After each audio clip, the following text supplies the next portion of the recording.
Part 1.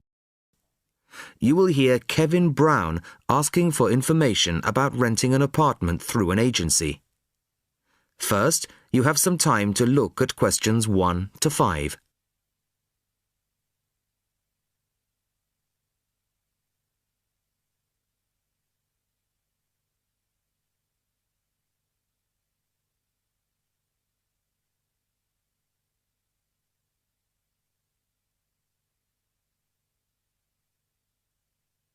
Now the test will begin. You should answer the questions as you listen, as you will not hear the recording a second time. Listen carefully to the first part of the conversation and answer questions 1 to 5. Good afternoon. How can I help you? Hello, my name's Kevin Brown. I saw your advertisement in today's local paper, apartments to let in all areas of the city. Yes, Mr. Brown. We currently have several properties available. What part of the city were you thinking of? Well, city centre ideally. OK. And what price range are you interested in? I don't really know. What have you got? Well, prices start at £400 a month, going up to £1,000 a month. OK. And what's the difference? What does the price depend on? Well, the number of bedrooms mainly. Uh-huh. The cheaper apartments have 1 bedroom, while the most expensive have 3 or 4 bedrooms. OK. 2 bedrooms would be nice. So I'll say 2 bedrooms up to £600 a month. Mm-hmm. Do you have anything like that? Right, sir. We have... just give me a moment, please. Mm-hmm. We have 2 properties that might interest you. One is in North Street. It's a very nice apartment, but it's £750 a month. But that includes a private parking space. £750. That's a bit higher than I'd like to go, really. Do you have anything less expensive? Yes. We have another one at £625 a month. £625? Mm-hmm. All right, that sounds interesting. Where is it? It's in Cornell Road, at number 12B. I don't know that. How do you spell it? It's Cornell. It's near the park. I've never heard of it, but I'm sure I'll be able to find it on a map. Before you hear the rest of the conversation, you have some time to look at questions 6 to 10.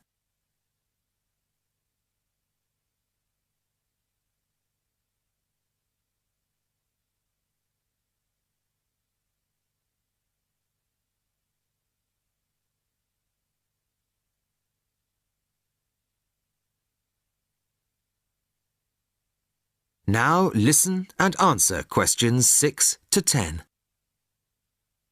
So, would you like to see the apartment, sir? Yes, I would. I'd like to rent somewhere fairly soon. Would tomorrow be possible? Sorry, I'm afraid nobody is available all day tomorrow. It's quite a busy time of year for us. I see. But if you're free later today, you could see it at 5:15. Sure, no problem. I could manage that. OK. So that'll be 5:15 with my colleague Jason. He'll meet you at the apartment. That's fine. And one more thing. What do I need to provide to rent an apartment with you? What documents, that kind of thing? Yes, of course. Do you have a job? Yes, I work in a travel agency. Well, a reference letter from your employer, you know, saying you work for them, and a deposit, which is 1 month's rent plus a fee of £60. What's that for? It's an administration fee to cover the cost of preparing the contract. OK. And one last thing. When would this apartment be available? It's empty now, so you could move in as soon as the contract was signed. That's great. Thanks very much indeed. Bye. Goodbye, Mr. Brown.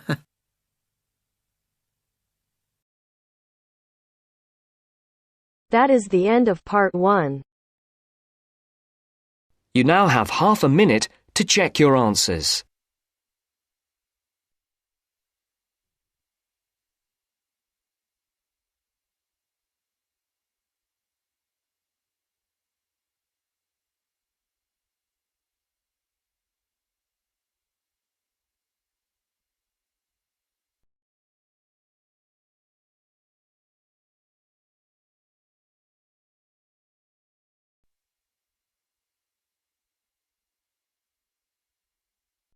Now turns to Part 2.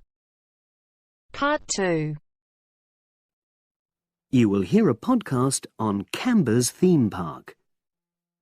Now you have some time to look at questions 11 to 16.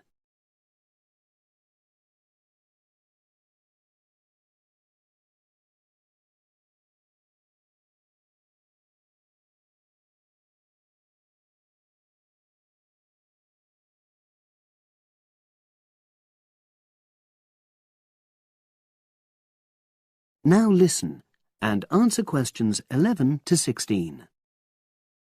Welcome to Canberra's Park podcast. In the next few minutes, I'll tell you a little about the park and the amazing things we have to offer. We like to think that Canberra's offers more than other theme parks.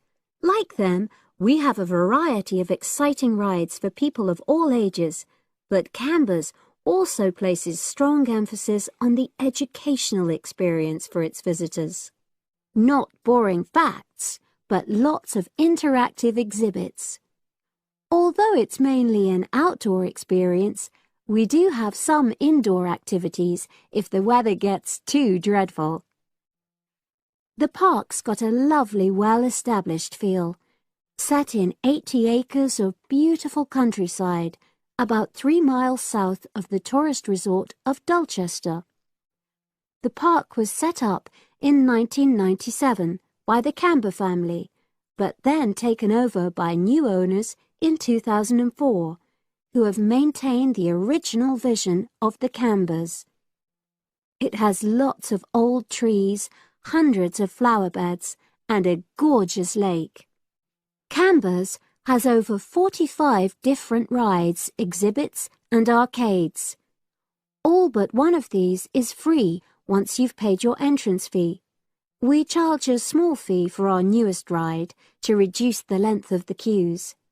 You don't pay anything for parking. A family ticket for a family of 4 works out at about £8 per person, which is amazing value. Full details of current prices are shown on our website, along with full details of rides, etc., and directions for getting to us. We also have a number of special offers. For example, if you live locally, why not join our Adventurers Club, which entitles you to 50% off ticket prices all year round, and a special lane for all rides and exhibits, which means you don't have to wait to get into any part of the park. See the Offers tab on the website. We've recently added a number of new exhibits to the park, and we're particularly proud of our Future Farm Zone, which houses over 20 different species of animals, from chipmunks to dairy cows. The emphasis is on getting near to the animals.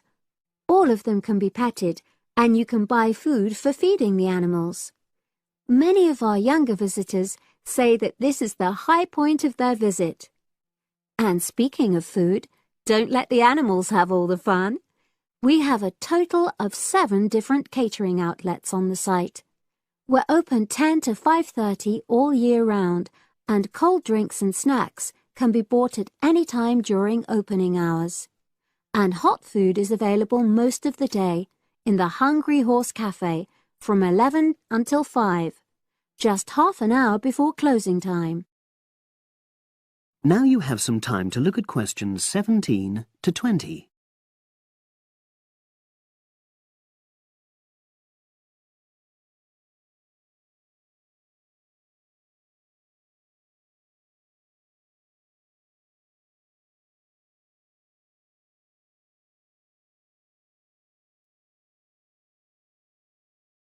Now listen and answer questions 17 to 20. Now we want all our visitors to have an exciting time when they come to the park, but our first priority must be safety. Parents and guardians know their children's behaviour and capabilities, but here at the park we have set certain conditions for each of the rides to ensure that all visitors get the maximum enjoyment out of the experience and feel secure at all times. There are 4 major rides at the park. Our newest ride is the River Adventure, which is designed to reproduce the experience of whitewater rafting. No amount of protective clothing would make any difference, so only go on this ride if you're prepared to get wet. Children under 8 can go on this ride, but all under 16s must have an adult with them. Not all of our rides are designed for thrills and spills. Our Jungle Gym roller coaster is a gentler version of the classic Loop-the-Loop, specially created for whole family enjoyment, from the smallest children to elderly grandparents, suitable for all levels of disability and health conditions. Carriages have comfortable seating for up to 8 people with safety belts for each passenger, which must be worn at all times. Sit back and enjoy the scenery.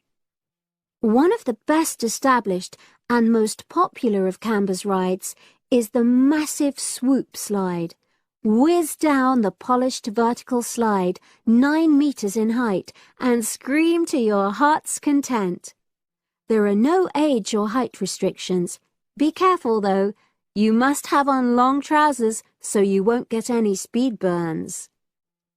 And then there's the famous Zip Go-Kart Stadium with 16 karts, 8 for single drivers and 8 for kids preferring to ride along with mum, dad or carer. Take part in high-speed races in our specially designed Formula One style karts, but no bumping other karts, please. All riders must be above 1.2 meters because they have to be able to reach the pedals, even in the shared karts. Full details of all safety features are available on our website at www.camberspark.com. So come and make a day of it at Canberra's theme park.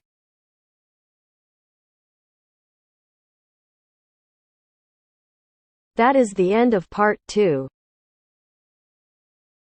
You now have half a minute to check your answers.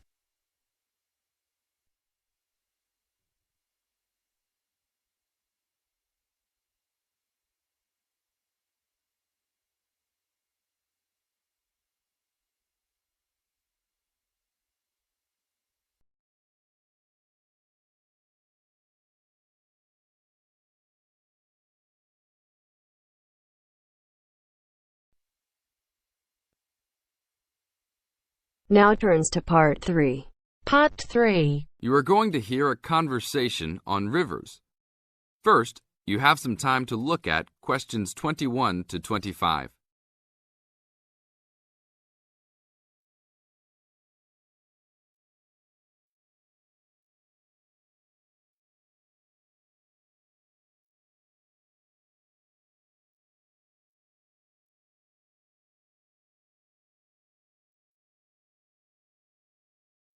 Now listen to the tape and answer the questions. Please tell me about the current state of the Amazon. We have increased deforestation, increased human population relating to deforestation, and a role of fire in the Amazon on a scale that's never been seen in history. At the same time, you can see progress in trying to counter that negative trend. How do you see this? We see this in the creation of national parks and indigenous areas, and efforts to fund sustainable development activities for locals. We see both good and the bad, and it's going to be a race to finish. I understand that you started the Minimum Critical Size of Ecosystems project. Could you tell me about it? A number of years ago, it became apparent that those practicing conservationists didn't have the scientific information available to properly design a conservation area. They didn't know how big it had to be, right? People were learning that as forests fragment, the fragments begin to shed species after they become isolated, so they end up becoming poor examples of what they had been. This relates to the size of the fragment. Do people still study this? Yes, there is a rich subfield of conservation biology that looks at the efforts of fragmentation. One of the consequences is a general policy response to set up protected areas that are fairly large, something on the order of 1,000 square kilometres.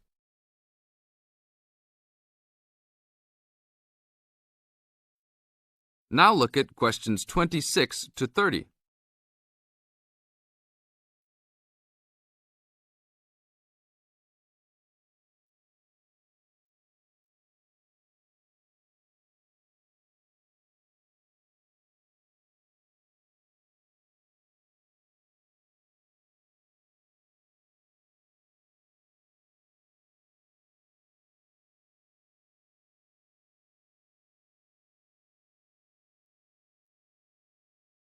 As the talk continues, answer questions 26 to 30. Can you talk a little bit more about the forest fragmentation? As habitats are destroyed, they are accompanied by habitat fragmentation. So when 50% of a forest is lost, the remaining 50% being is not one large block, but smaller pieces, which makes the conservation problem even worse than saying that 50% has been lost. And this affects not just forest, but species diversity, correct? In terms of species loss, we can't give you precise numbers about how many species are lost because of these fragmented landscapes, but we're beginning to get close to where we can make that estimation. And so one of the policy responses to all of this, beyond just trying to create large protected areas, is to try and reconnect the fragments. You've been active in many projects studying the Amazon region over the years. Can you tell us about that process of understanding the Amazon? When people first started looking at conservation priorities, there was not much information about the geography of plant and animal species. One of the first clues was an analysis done in 1969. This looked at bird species and found geographic clusters of species which occurred nowhere else. And those are priority areas for conservation.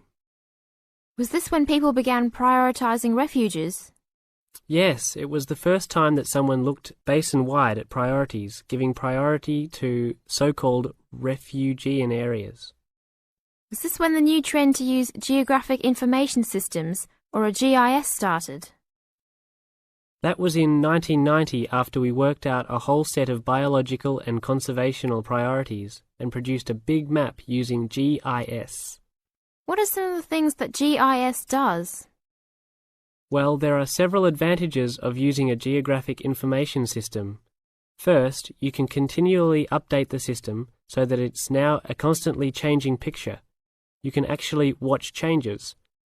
Then you can include large amounts of data, including information about the vectors of development. Roads, railroads, pipelines, hydroelectric projects, etc. And finally, because it is accessible on the internet, it makes this information available to anyone who's interested. That is the end of part 3. You now have half a minute to check your answers.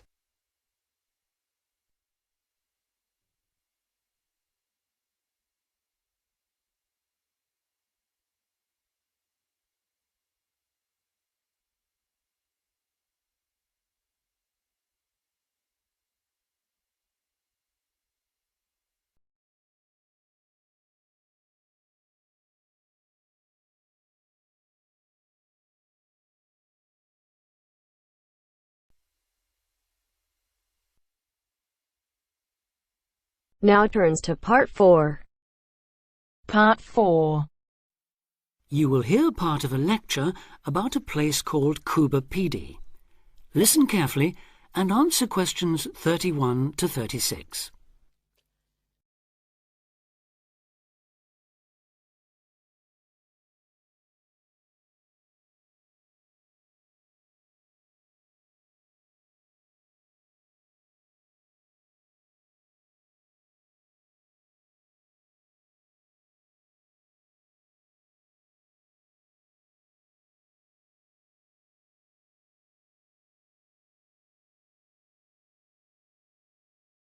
Listen carefully and answer questions 31 to 36. Good afternoon. Today, we're continuing this series of talks on the development of the Australian outback with a look at Cuba Pedy, the desert town of opal mines and underground living, which lies 860 kilometres north of Adelaide and 690 south of Alice Springs. The inaccessibility, harsh climate and almost total lack of water made it a highly unlikely place for human habitation. But that all started to change in 1915 with the discovery there of opals, the precious stones which seem to change colour according to their surroundings. Settlements were established following the First World War, when soldiers returning from the trenches of France brought with them the techniques of living below ground in dugouts. The Depression of the 1920s and 30s led to many prospectors leaving, but the town boomed again in the late 1940s when shallow new opal fields were discovered, and immigrants from Europe arrived in large numbers after the Second World War. It must be remembered, though, just how hostile conditions were. Daytime summer temperatures reached well over 50 degrees centigrade, winter nights were bitterly cold, and dense dust storms regularly blanketed the town. To cope with this, more and more people began living in disused mines and purpose-built subterranean houses, where the temperature remains at a comfortable 25 degrees all year round, so that eventually around 70% of the town's inhabitants had made their homes beneath the surface. This led to the construction of hotels and even churches below ground, as well as an entire underground shopping centre, the only one in the world.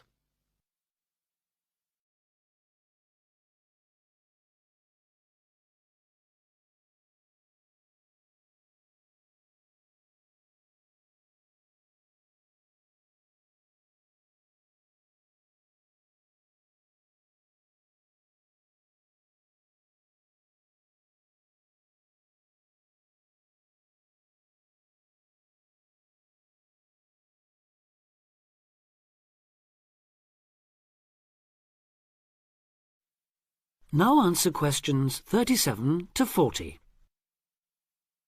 Perhaps not surprisingly, this has now led to the emergence of a secondary industry, tourism.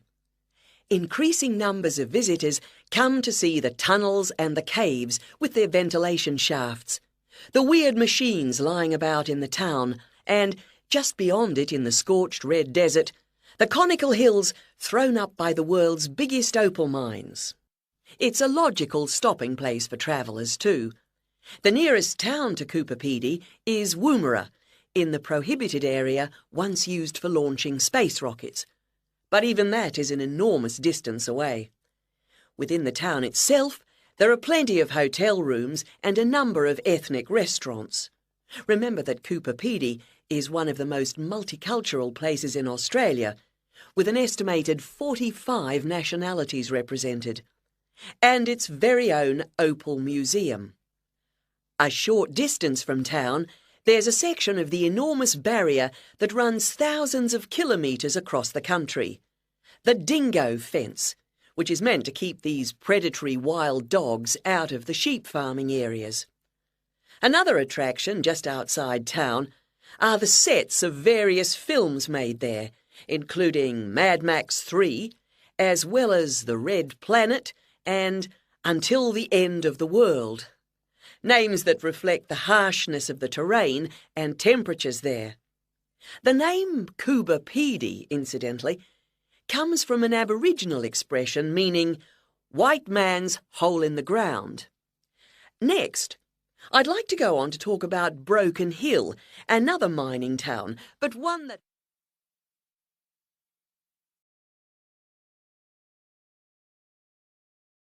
That is the end of part 4. You now have half a minute to check your answers.